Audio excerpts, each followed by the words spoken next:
Tracy returned from the parent meeting completely upset. It was an autumn evening. Drizzling rain and a cold wind pierced through her. But it was even colder inside. It hurt and was offensive, and the problem was not that her 13-year-old daughter Celeste did not understand math. No, that was a problem too, of course, but it needed to be fixed, not cried over. Besides, the class teacher whispered to Tracy the phone number of a good tutor for Celeste. In fact, Tracy's mood worsened when Celeste's teacher, Mrs. Bell, suggested organising an event for Grandmother's Day. All parents supported this enthusiastically. Some had one grandma, others had two. Tracy remained silent. She had no one to invite. Her husband's parents died several years ago. As for her mum and dad, well, the word dad never existed for Tracy because he wasn't in her life. And her mum? Here, it was more complicated. She was alive, but she didn't exist for Tracy. Of course, she gave birth to her, but it would have been better if she hadn't.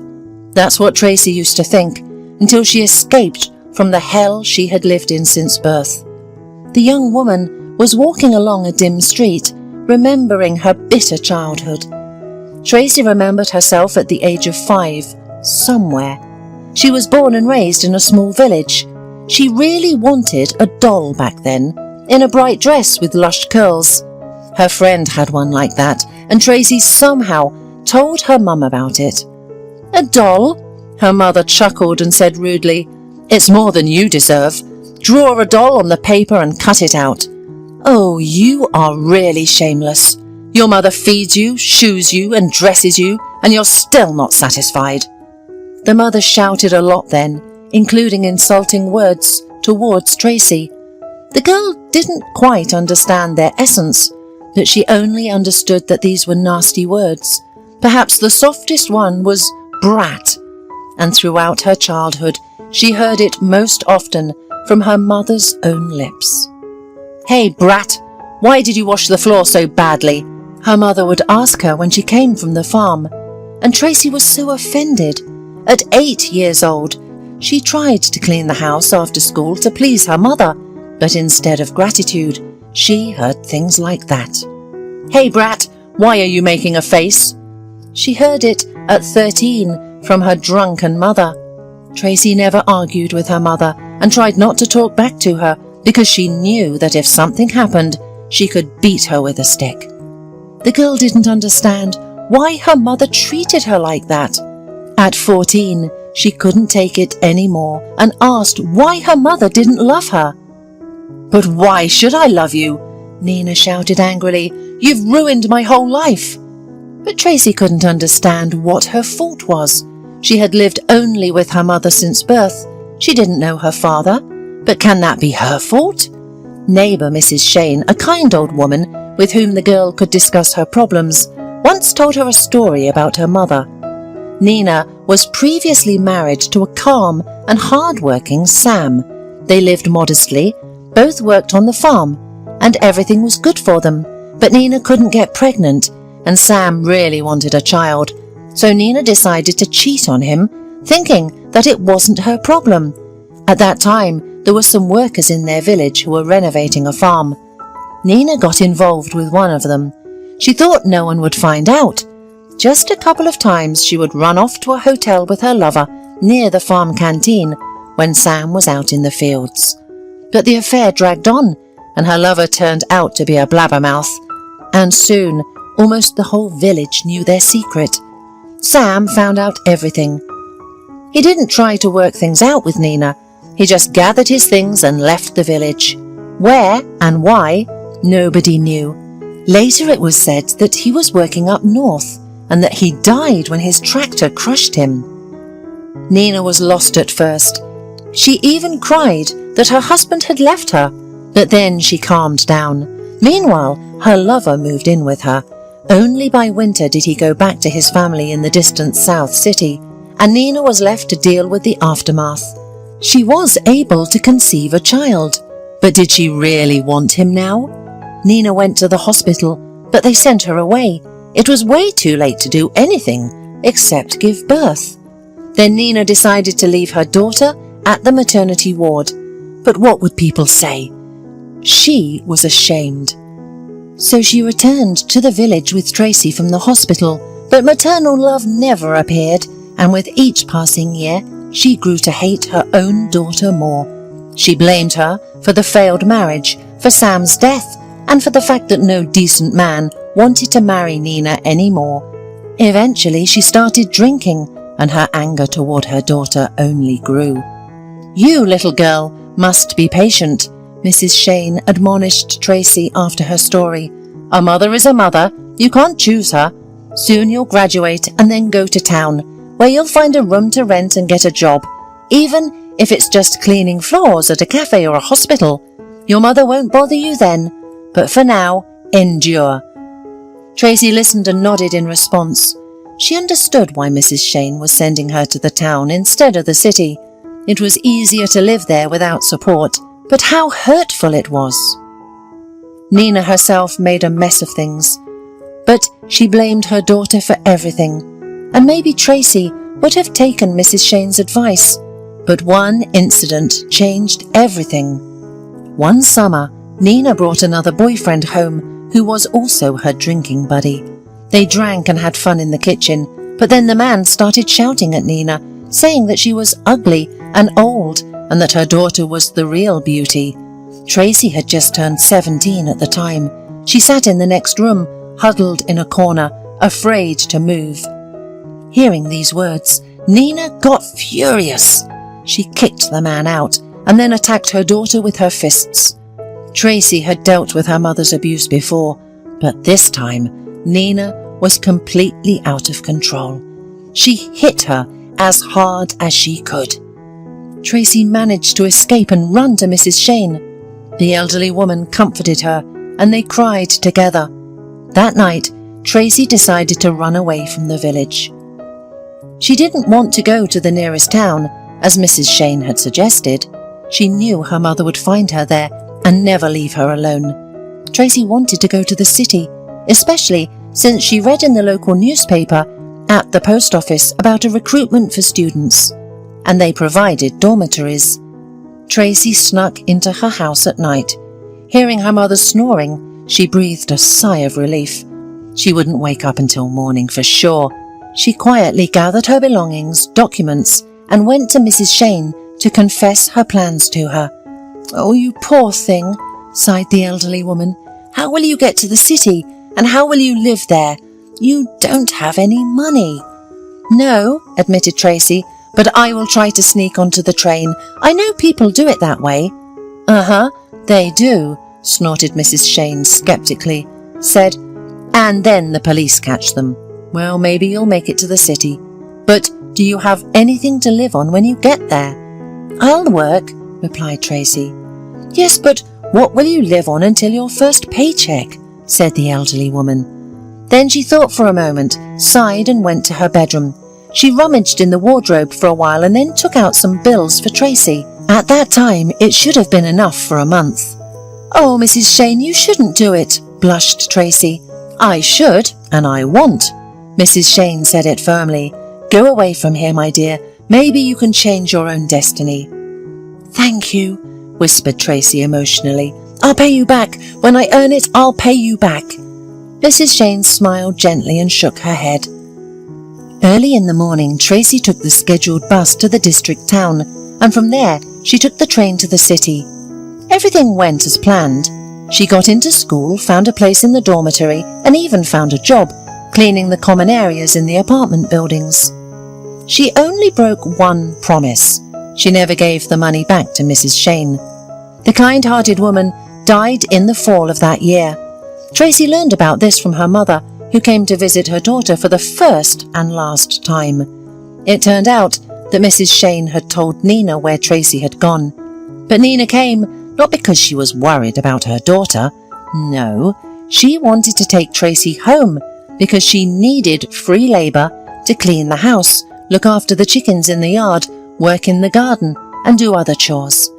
Fortunately, the school administration, seeing Nina and realizing her secret motives, did not give her daughter back. Besides, Tracy firmly decided that she would never return to her mother. She had enough of her mother. Now she was alone and on her own. Yes, it was not easy for her at first in the big city, but Tracy tried her best. She studied and worked. She got a job at a factory after school and rented a tiny apartment with her friend. And then she met Brian, a good guy who worked as a mechanic at the factory. They got married and started living together. For the first time in her life, Tracy felt that she was not alone, and that she now had support and safety in the form of a close person. Tracy and Brian moved to Brian's parents when the factory closed and everyone was kicked out on the street. Brian's parents were just happy that their son and daughter-in-law would live with them. They were good people, and they helped Tracy greatly when their granddaughter Celeste was born. They were like parents to Tracy, and she was totally devastated when they were killed in a terrible accident. A truck crashed into a bus stop and both of them died. A lot of time has passed since then. Celeste had grown up. Brian had found a good job on a construction site, and Tracy herself worked as a salesperson in a grocery store. They led a simple life without luxury, but they were happy and satisfied. The most important things were the love and respect in their family. Tracy never thought that she would become a good wife and loving mother, as she had no role model growing up. But it turned out that way. However, Tracy tried not to think about her mother. All she knew was that Nina continued to live in the same village, drinking and not thinking about her daughter. If anyone asked about Tracy, Nina would cover her with foul language, saying that she was ungrateful and ran away, abandoning her mother. Tracy learned about this from her former classmate Helen, who still lived in the village and was Nina's neighbour. Her husband was a farmer who built a house nearby. Returning home from school, Tracy remembered all of this. Yes, I seem to have a mother, but I don't. She'd never seen Celeste at all. What kind of grandmother is she? Yes, it's a pity that Celeste will have to participate in the class event as little as possible. Others will sing songs to their grandmothers or read poems, and Celeste simply had no one to do it. She will be upset. She is very emotional. Brian met Tracy in the hallway, and the most delicious aromas were coming from the kitchen. "We're frying meatballs with Celeste," Tracy's husband announced happily, and he kissed her on the cheek. "Why are you so gloomy? Did something happen at the meeting? Did Celeste misbehave?" "Everything is fine," Tracy said with a sigh. "We just need to do something about math." She decided to tell her husband about the upcoming event later. They had dinner, Celeste ran to her room, and Tracy finally shared her worries with her husband. "Oh, come on," Brian shrugged. "It's not like our daughter is the only one growing up without a grandmother. Mrs. Bell is a wise teacher. She'll find her role. As a leading person, for example." "Yes, you're right," Tracy nodded. "I'm probably exaggerating everything." "You just remembered your story." Brian hugged his wife and stroked her head like a little girl. "My girl, forget everything. I'm here. Celeste is here too, and we love you very much." "And I love you," Tracy whispered in response. As it turned out, Tracy had worried for no reason about Celeste. She was given the role of host, and the event went great, although there was a moment when Tracy saw sadness in her daughter's eyes. Celeste knew nothing about Nina or Tracy's childhood, because Tracy decided to spare the girl's psyche and only said that she hadn't talked to her mother in a long time. But everything changed on a Saturday evening in November. After a bath, Tracy decided to lie down with her phone and open a social media page. She saw a message from Helen, her former classmate. "Hello, Tracy," Helen wrote. "Your mother had a stroke yesterday and was taken to the hospital. I thought you should know. I found her on the street and called an ambulance. The doctors said she'll live, but you know that after such an illness it takes a long time to recover." "Well, let her recover," whispered Tracy. "What are you whispering about?" mumbled a sleepy Brian. "Are you chanting some mantra or what?" "If only," sighed Tracy, explaining what was happening. "We have to visit her, unexpectedly and decisively," said Brian, as if waking from a dream. "Tracy, she's your mother." "A mother who hated and treated me like a stray dog?" bitterly said Tracy. Brian, I can't forget anything, and I can't forgive her either. I understand it's difficult, but what else can we do? Helen said there's no threat to her life. She'll recover and start drinking again. Angrily said Tracy. What's going to happen to her? And if she doesn't recover? Her husband asked cautiously. Tracy, we should look after her, so we don't blame ourselves later. I won't even think about it, grunted Tracy, and turned back to him, trying to fall asleep. But sleep wouldn't come. She remembered her childhood, offences and insults. Could something like that be forgiven? For the following days and weeks, Tracy stubbornly pretended that nothing had happened, although thoughts of her mother and how she was doing didn't let her rest. Helen regularly wrote, telling her that Nina was still in the hospital. Brian asked about the news, but Tracy made excuses, saying that she was still in the hospital. And then Helen wrote that her mother had been discharged. Tracy, I understand that you have difficult relationships with your mother and that you have reasons not to love her, but she's still your mother, wrote Helen. You should see her now. She can barely walk and she speaks with difficulty, and it's already winter outside. We, the neighbours, are helping her as much as we can. We're heating up the house and bringing her food. But we have our own work. Understand it. If there was a social worker, it would be no problem, but there's none in our village. Maybe you'll pay someone to take care of your mother? After reading the last sentence, Tracy protested aloud. Pay for her mother? They themselves weren't doing well, and she didn't have extra money. Tracy remembered the money that the late Mrs. Shane had given her to settle up in the city. Not her mother, but a neighbour. She also remembered how she cleaned floors at night to earn bread, and how she ate that bread, which was the cheapest and sometimes stale, drinking it down with water, and her mother didn't care about her. She won't get a penny from me, hissed Tracy. Brian heard this and raised his eyebrows, asking what was going on. Tracy read him the message from her classmate. But she's right, he nodded. We need to find someone to help your mother. So that she can pour her drinks? Tracy got angry. That won't happen. Tracy, she's had a stroke. She probably won't be able to handle the drinks, doubted Brian. But she's still your mother. She's alive. If my mother were still alive in this world. Don't compare. Tracy cut him off sharply. Your mother was a wonderful woman. She was like a mother to me, and my biological mother called me a brat and other nasty names. You can't imagine how painful it was to hear. Forgive her. I can't and I won't. I'd rather call the district social services office today and ask about the nursing home. Let her live there. Tracy and Brian were unaware of Celeste's approach to the door. However, the girl heard everything her parents were saying. Mum, the girl suddenly spoke, so you want to send your own mother, my grandmother, to a nursing home? Is that even possible? You didn't communicate with your mother for many years, and you didn't tell me anything about her, and now you want to get rid of her? Tracy turned sharply at her daughter's voice and blushed.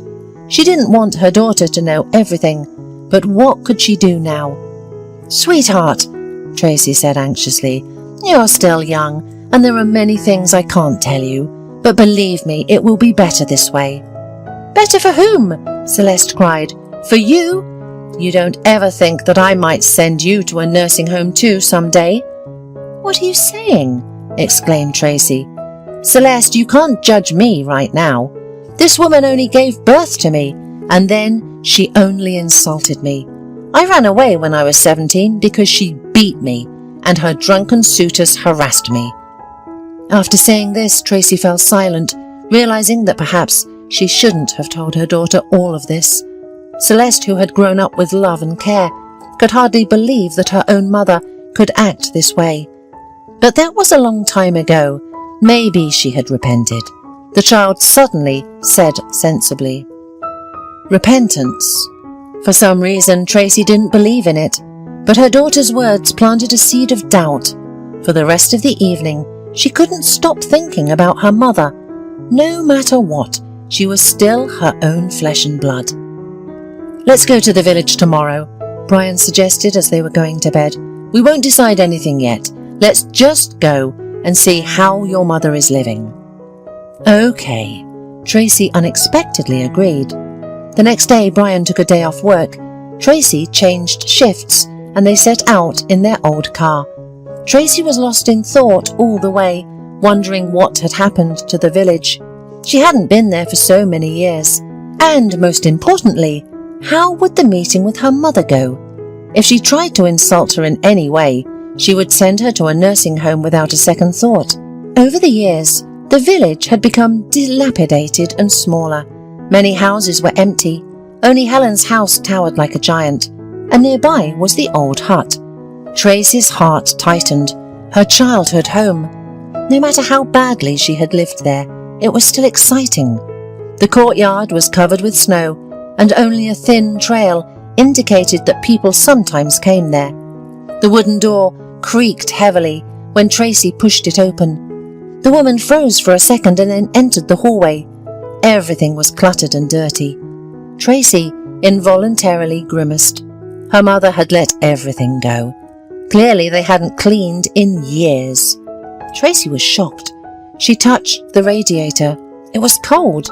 The woman peeked into the bedroom, and she didn't immediately recognize her mother among the pile of rags on the bed. Finally, the pile moved, and Nina emerged from underneath. Her mother had become a complete old woman, thin and yellowed. Tracy felt sorry for her for some reason. She wanted to chase away that feeling, but she couldn't. "Hello, Mum," Tracy whispered quietly. Nina muttered something in response, then pushed aside the rags and sat down on the bed with difficulty. "Tracy," she said, barely audible. Did you recognize me?" asked Tracy in a trembling voice. "Of course, my dear," Nina replied, more clearly but slowly. "It's just that I didn't expect to see you." "But I came. Meet my husband, Brian." Brian nodded in response, visibly confused by what he saw. "You also have a granddaughter," added Tracy. "Her name is Celeste." "I know," Nina happily smiled. "Helen told me and showed me a photo on her phone." "I see," Tracy replied dryly and harshly. "So tell me what happened to you. Have you drunk yourself to a stroke?" She sat on a stool brushing off the dust and looked into her mother's faded eyes. Nina shrugged and lowered her head. "You're right, my daughter. I'm to blame for everything," she muttered, and then she sobbed and burst into tears. "Tracy, forgive me," she said, wiping her tears from her wrinkled face with a trembling hand. "I'm so guilty in front of you. This is my punishment for mistreating you. I only recently realized how wrong I was. I took out my grievances on you and drowned the pain in alcohol. I ruined my life with my own hands." Tracy listened to her mother and remained silent. She suddenly realized that there was no resentment, only pity for this unhappy old woman. "Okay, Mum, that's enough tears. Let's get ready." "Where to?" "To the nursing home. Helen told me it was the only place for me."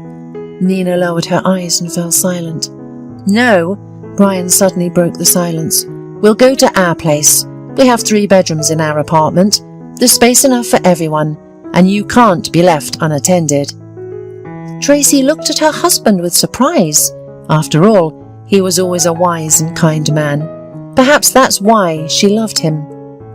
"Just remember my words. If you drink and are rude, I won't put up with it," she told her mother. "I understand. I won't do anything bad anymore. I'll listen to you in everything," Nina whispered, and then added, "Thank you, and forgive me." Tracy didn't say anything in response. They collected Nina's meagre belongings with Brian, put the old woman in the car, locked the door to the house, and set off for the city. Tracy drove, occasionally glancing at her silent mother in the back seat, and realized that she was doing everything right, as a human being should. There is a time for everything in life. Yes, not everything can be forgotten, but you have to learn to be wiser. Tracy closed her eyes. Ahead was the road home, and then a long journey of forgiveness.